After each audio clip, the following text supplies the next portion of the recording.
大妹，呢個眼嚟咧，呢食材準備好嚟嘛？準備好咯，應用藥都係我準備嘅。呢個我仔嚟噶，炒鑊嗰啲全部係佢搞掂嘅。呢阿姨負責加持，所有加持。呢個我老豆93歲㗎啦，即係幫好大忙嘅，少咗佢唔得嘅。夏日的傍晚，依然酷熱難耐。在開平碉樓群自立村口的方家小院裡，老中青3代人聯手炮製晚餐。在外拼搏了大半輩子，方建俊3年前決定在自家土地上建民宿。年過半百，再次創業，對從未經營過民宿生意的方建俊來說，如何留住遊客是天大的難題。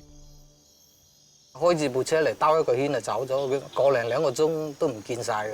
衣食住行嘅食應該係最緊要嘅，所以我就將我哋做得好嘅嗰啲家常菜提供都俾啲遊客㗎。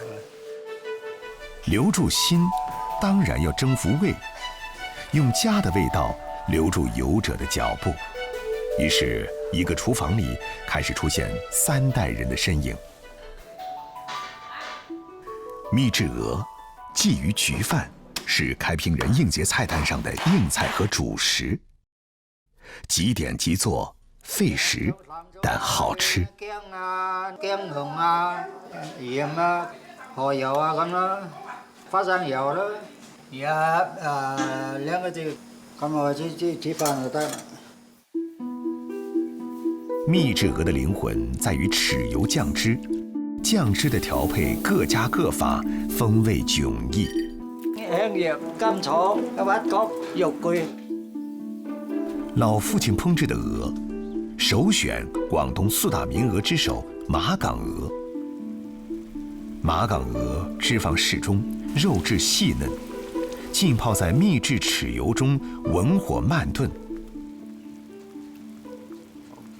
咁樣幫啲後生啊咁樣，佢只要佢咪唔使煮咧，唔俾佢做啊！你休息啦，佢覺得好似嫌棄佢咁喎，一定係要佢做啊！啲客人話讚不絕口喎，好嘢話佢好開心啊！總之客人食咗開心，咁佢就開心。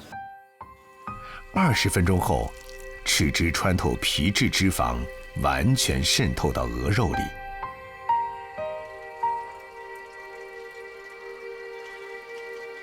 同一時間掌勺硬菜和主食是老父親的習慣。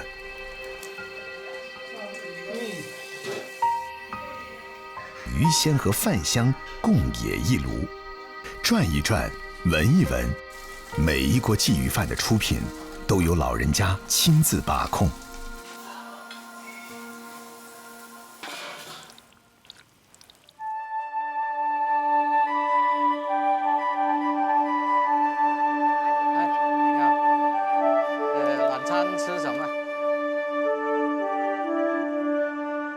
方家小院的燈光勾勒出村頭的人氣聚焦點，有親朋好友，有美酒佳肴，還有方建俊親自彈唱的經典金曲，溫情滿意，難忘今宵。父母親愛心又善像碧玉，懷念怎不被可間。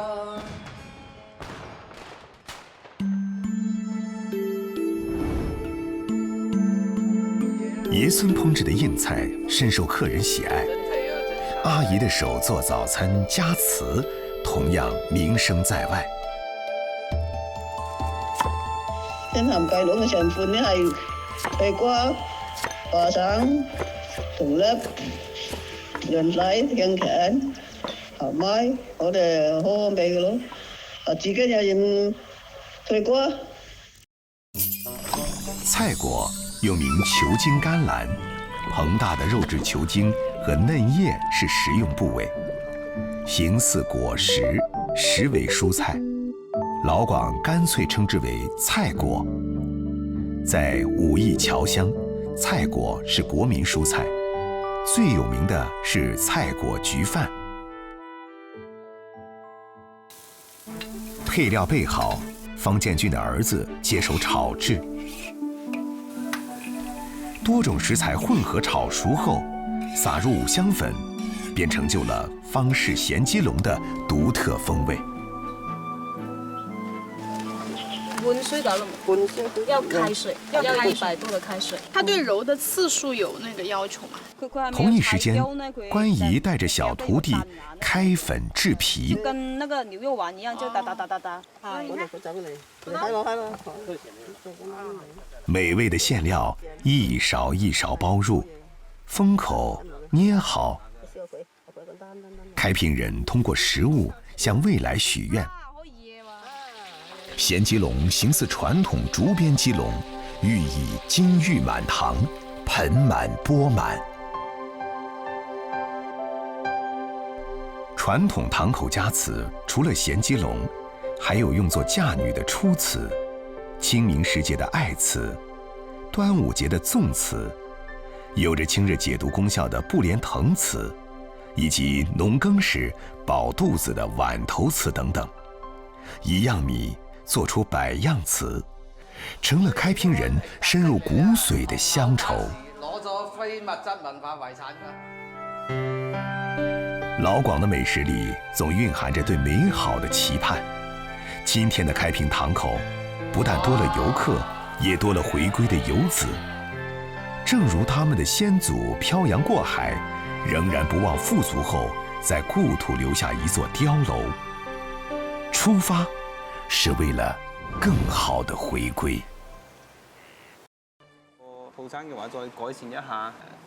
自从新冠疫情爆发以来，餐饮业无疑是受影响最大的行业之一。如果其他客人嘅話，为了求生存，餐饮人在各自的地盘上挖亮点、找噱头、想策略。我哋要諗下點樣能夠將嗰個播放量更大提高。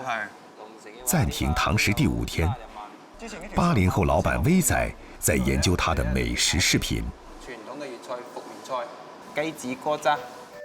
威仔所說的雞子哥渣是道百年名菜，相傳100年前，姜太史家廚在北方街頭小吃哥渣的基礎上改良而成。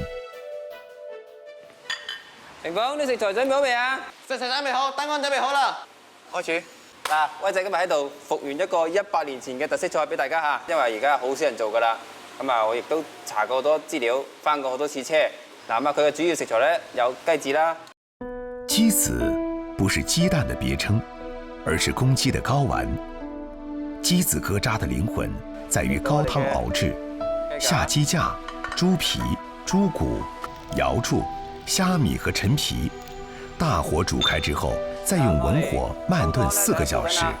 接落嚟咧，我哋又要飛一飛水。雞子下鍋煮熟，切粒兒碾碎。拉近鏡少少。加入玉米澱粉、雞蛋和熬製好的高湯，搞佢5分鐘到10分鐘嚇。在文火中攪拌成糊狀。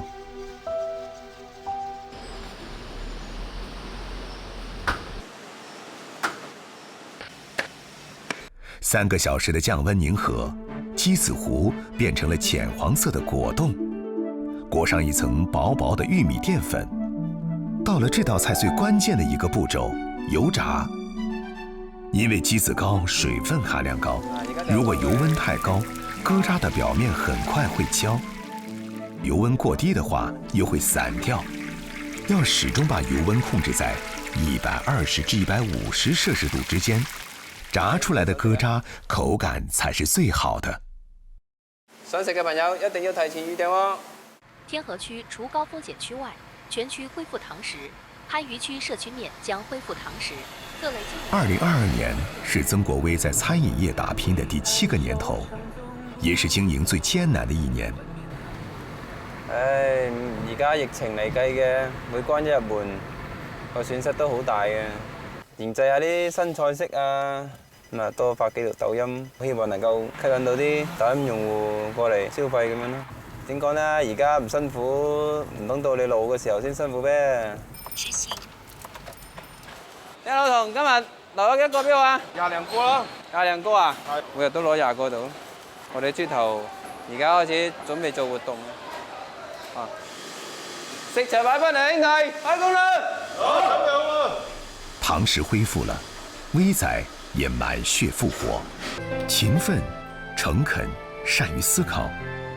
威仔用6年时间，把村头原本几十平方米的小店，做成了如今700平方米的酒楼。不变的是他坚守公益的初心。原来，威仔私厨还有一个绰号“公益饭堂”。若你在番禺没收入，遇到困难，可以进来叫一份炒粉，吃完直接走，不必客气。这是2016年威仔餐廳開業掛出來的公告。幫得到人就幫咯，其實冇咩話太多嘅諗法㗎。我哋細個都係靠人幫嘅，可能有句説話講得啱嘅，自己淋過雨，就總想為別人撐傘。威仔的人生並不是一路坦途，當過製衣學徒，做過送水工，跑過業務。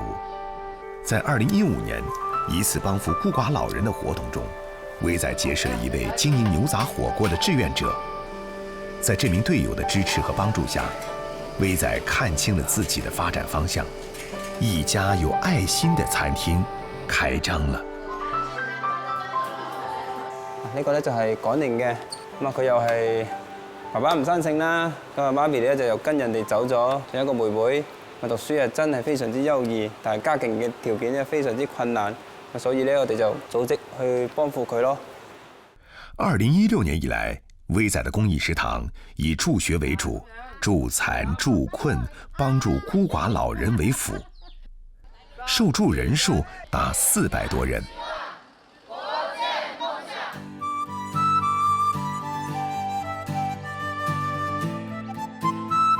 經過一天的準備，威仔私廚的黃牌鴻運當頭也準時上架，一切靜待食客的到來。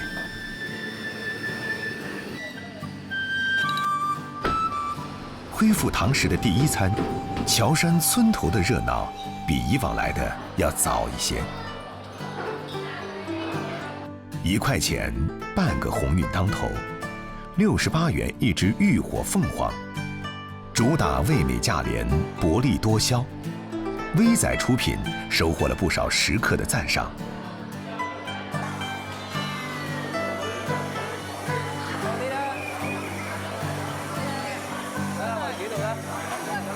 除了實惠好吃，也有通過支持威仔來表達善心的。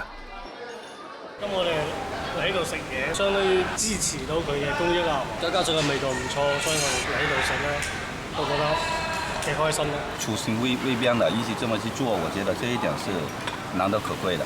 經常來，經常數不清的，是去別的地方也是消費，來這裡也是消費，但我反而我覺得來到這裡消費，我心裡面會覺得更 OK 一點。遇到困難的那一刻，美食總能帶給我們難以忘懷的慰藉。威仔私廚既是橋山村美食的推廣地，也是奉獻愛心的匯集地。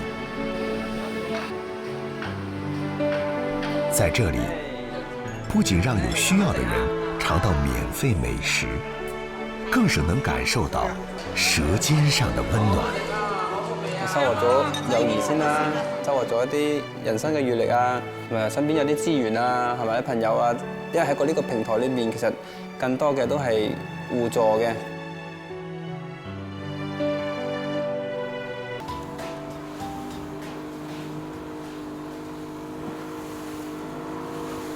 依家開到阿邊要幾長時間？大概半個鐘。晨光初上，惠州島嘅漁民已經穿梭風浪出海謀生。跟着表姐夫一起出來，了解下海上的一些捕撈啊，內陸的一些朋友啊，來旅遊啦，我可以跟他們介紹一下。喺惠州島潛捕海鮮嘅漁民唔少，但係可以下潛到20米以下嘅就並唔多。馮耀輝嘅表姐夫就係其中嘅佼佼者。我們訂好的。OK。我發電話啦。着上水袍，帶埋潛水鏡，拖住氧氣管，飛身一躍，從水面潛到10幾20米嘅海底，最大嘅風險嚟自於水壓。表姐夫深潛就係為咗一種獨特嘅海洋生物。表姐夫呢，主要去撈石蠔。石蠔係維州島特有嘅野生蠔類，因為佢外表好似石頭而得名。石蠔屬於濾食動物，以漂浮嘅藻類同微生物為食。除咗外形有別於生蠔，橙紅色嘅閉殼肌更加係佢獨有嘅標誌。亦都因為閉殼肌好似蛋黃，被當地人稱為蛋黃蠔。石蠔嘅營養價值豐富，肉質緊實，口感厚重。清蒸同爆炒都係島民嘅最愛。要喺渾濁嘅海底泥沙裏面捕撈到石蠔，除咗充沛嘅體力、嫻熟嘅技術，仲要睇運氣。人起來了，看到嗎？啊，有個多哦。哇，這個石蠔好大。貝貝，在幹嘛？回來啦！今天收穫怎麼樣？啊，那麼長時間沒出海了，肯定大把貨啦。得了，這個東西交給我了，你們等一下帶客人去買菜。嗯，走。OK。18歲離開家鄉外出闖蕩，今年嘅馮耀輝已經43歲，奔波咗半世人，喺不惑之年，佢決定跟住太太返到故里，做起海島民宿嘅生意。我煮飯，我煮內。告訴客人這個島上哪些東西好吃啊，什麼東西值得吃啊，應該怎麼玩啊，那是我的事情。我煮菜，客房。挨晚係兩夫妻最忙碌嘅時候，生性嘅仔都會幫忙打下手。一般放假期的時候，我們家非常忙，幫忙端菜、拿碗、拿筷子、拿紙巾、鋪桌布。馮耀輝兩夫婦追育緊阿仔，為咗可以更好咁陪伴細路成長，佢哋選擇從城市回歸。亦因為咁樣，收穫咗而家一家3口既忙碌又幸福嘅生活。我不怎麼愛勞動，我爸太多話了。我媽，我覺得我媽沒有什麼不好的。貝貝，端菜啦！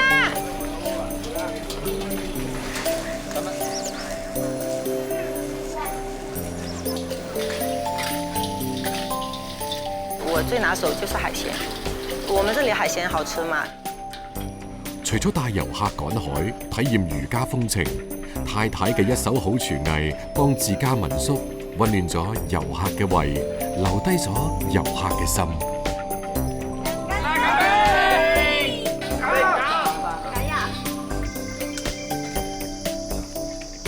我們來第3次了，這貝媽做的口味真的是適合你們是吧？對，真的很好吃。那慢慢吃啊！好的，辛苦了，貝爸。辛苦了，貝爸。你們慢慢吃。丸仔裏面嘅忙碌告一段落，馮耀輝都嚟唔切食飯，馬不停蹄咁去到碼頭，佢要帶領另一批客人體驗海上撈飛魚。每年4到6月都係飛魚回游到維州島產卵嘅季節。呢個時候，夜網飛魚就成為咗馮耀輝主推嘅海島體驗項目。你看到它的浪裡面翻白身子就是了。你看那邊，我看那邊啊。哦，那有看到飛起來，看到沒有？你一發現它，你就直接用那個燈，用你的燈直接就照住它。你看到嗎？啊，看到沒有？燈光照住它。那這個網呢，就是放在它魚頭啊，一定要從魚頭方向去啊。如果不從魚頭方向的話，它就會跑掉了。照他屁股，他就飛掉了啊！對，哎呀，沒到他面前的時候，你輕輕慢慢放下去啊，不用急。看到啊，我在魚頭下面啊，起來了，看到嗎？看到吧？起來了，看看，藍色的很漂亮的魚，非常漂亮。飛魚廣泛分佈於全球各大溫暖海域，以可以飛而著名。但實際上，佢哋並唔係真正識得飛翔，而係為咗要躲避天敵，躍出海面，利用魚鰭喺空中滑翔。飛魚係維州島春夏季最時令嘅特色美食。島民嘅廚房通常會安排清蒸同紅燒兩種烹飪方式。我們當地講究鮮，放點薑絲，放點蒜，炒香它，然後放點蠔油，放點醬油，放點糖嘛，兩廣人吃比較甜的。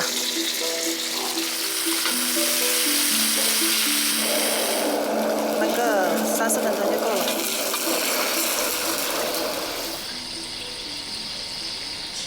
晚黑11點，忙碌嘅一家人先至食第三餐。來嘗一下本地的石蠔，維州島特有的。太漂亮了！啊，哇哦，真漂亮！哦，這就是我們晚上打的那個飛魚。啊，對對對，這個飛魚它這個月份是最好的。好鮮呐！來吃。美食最能慰藉勞累嘅身軀，亦係連接唔同世界嘅媒介。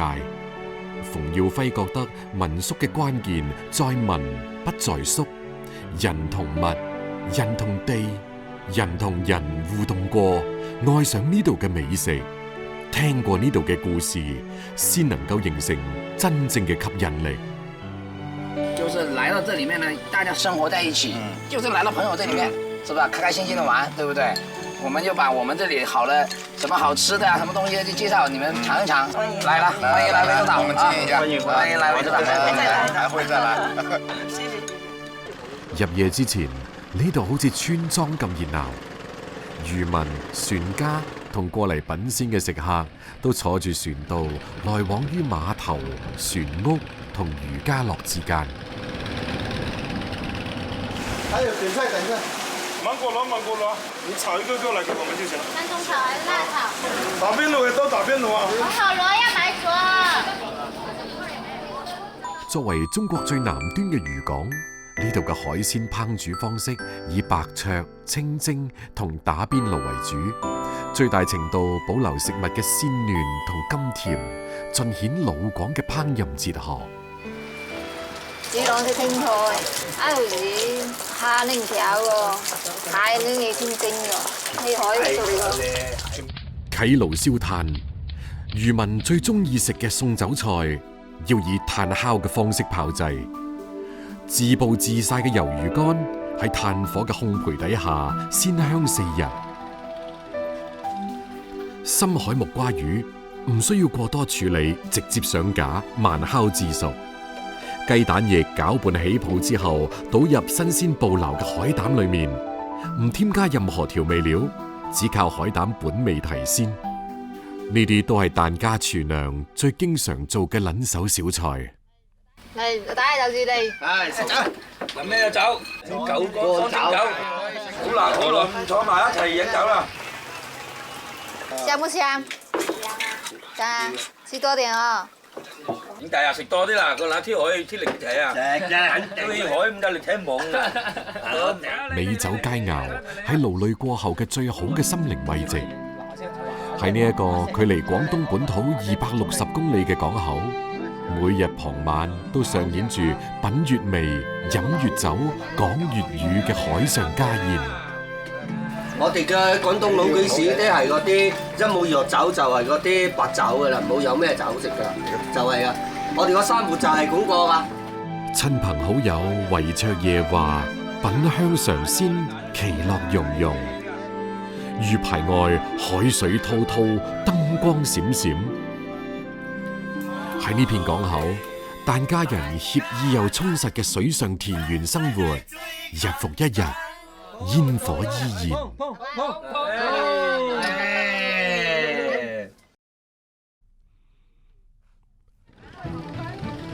凌晨4點，魚排再度開始熱鬧，燈光照亮漆黑嘅海面，馬達聲集結喺新村碼頭，喺風浪中碰運氣嘅漁船都陸續回航抵港。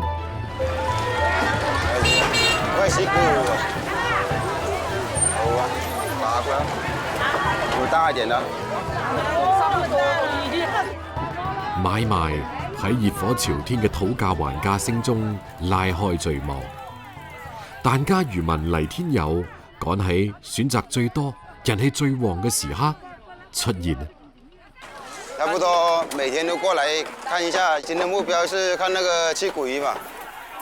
5年前，黎天友告別咗出海捕撈嘅日子，選擇轉行做起咗海鮮買手，同時兼顧自己魚排嘅養殖。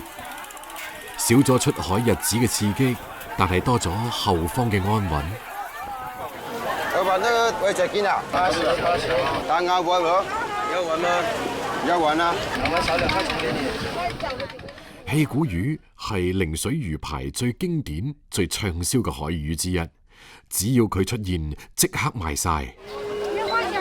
試牌試試個。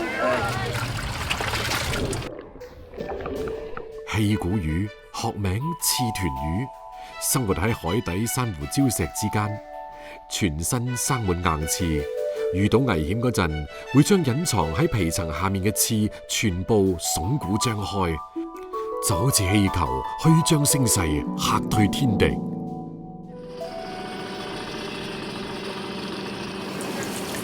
啲飯啦，煮飯要。你飯就已經送子喎，老人。係咯。你嗰隻雞嘛？做撈魚啊！哎，撈，等下เขา擺一起送魚哦。你到店裡面哦。知道吧？知道。買魚、送魚、養魚係黎天友夫妻2個人嘅日常。喺呢個得天獨厚嘅水域裏面，每日2次嘅漲退潮都帶嚟咗豐富嘅餌料，令到以養殖為主業嘅疍家人收穫豐厚。到日班嘅時代天海，到我哋嘅時代有嗰陣時啊。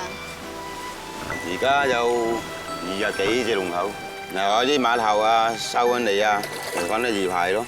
其他 can 要咪送去攤 can 咯。大部分整係嗰啲廣東啲客戶嚟我哋本地嘅收購嘅多嘛。喺呢個有住600幾戶疍家人嘅海上村落裏面，有人延續住祖輩嘅足跡，踏浪跑海；有人好似黎天友咁樣順應潮流，靠養殖謀生。似乎選擇咗唔同嘅道路，但以船為家嘅生活從未改變。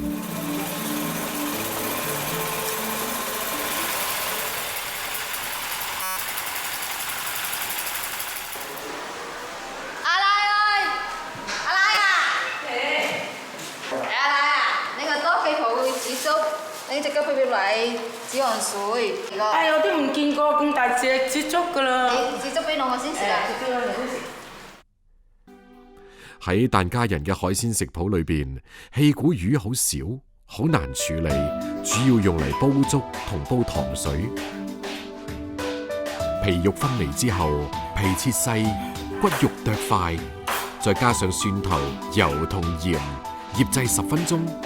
等粥煲到綿滑嘅時候，將醃製好嘅魚骨同魚皮落煲煮15分鐘。喺熱力嘅作用下，魚皮嘅膠質同米香完美融合。再將海蝦同奶奶手打嘅墨魚滑加入去，文火燜煮5分鐘。最後灑蔥花香菜，一煲濃郁鮮香嘅氣鼓魚粥，新鮮出爐。做什麼啊？來來，做什麼啊？不是。以前艱辛危險嘅海上生活，呢碗溫潤綿滑、鹹鮮4日嘅氣鼓魚粥，係跑海人能量嘅來源。今日氣鼓魚粥成為咗外來遊客感受大海氣息嘅一張名片。人來人往，潮起潮落，魚排依舊。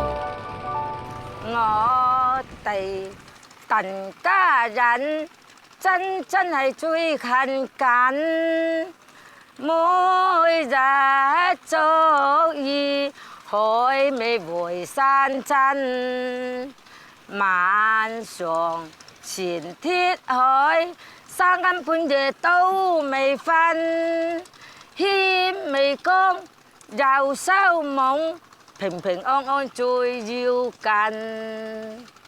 雨多多，蝦大大，豐收翻起就係個人。蟹多多，籮大大，阿爸阿媽最精神。